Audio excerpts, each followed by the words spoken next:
সর্বশেষ আপডেট অনুযায়ী রাজবাড়ীর দৌলতদিয়া ফেরিঘাটে বাস ডুবে যাওয়া ঘটনায় পরিস্থিতি আরও ভয়াবহ হয়েছে। সর্বশেষ তথ্য 26 মার্চ 2026 দুপুর পর্যন্ত নিহতদের সংখ্যা বেড়ে 26 জন দাঁড়িয়েছে। নিহতদের মধ্যে রয়েছে 11 জন নারী, 7 জন পুরুষ, 8 জন শিশু। বাসে মোট আনুমানিক 40 থেকে 55 জন যাত্রী ছিল বলে জানা গিয়েছে। দুর্ঘটনার পর 5-7 জন যাত্রী সাঁতরে বেঁচে যান। কীভাবে দুর্ঘটনা ঘটে সে নিয়ে বিস্তারিত বলি চলুন। গতকাল 25 মার্চ বিকেলে 5টার দিকে ফেরিতে ওঠার সময় বাসটি নিয়ন্ত্রণ হারিয়ে পদ্মা নদীতে পড়ে যায়। প্রায় 6 ঘন্টা পর উদ্ধারকারী জাহাজ হামজা দিয়ে বাসটি তোলা হয়।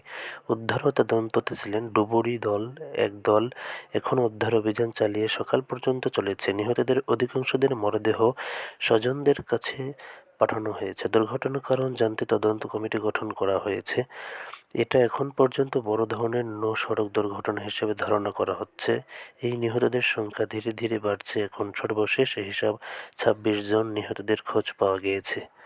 আমরা পরবর্তী আপডেট দেওয়ার জন্য চ্যানেলটি সাবস্ক্রাইব করে পাশেই থাকুন।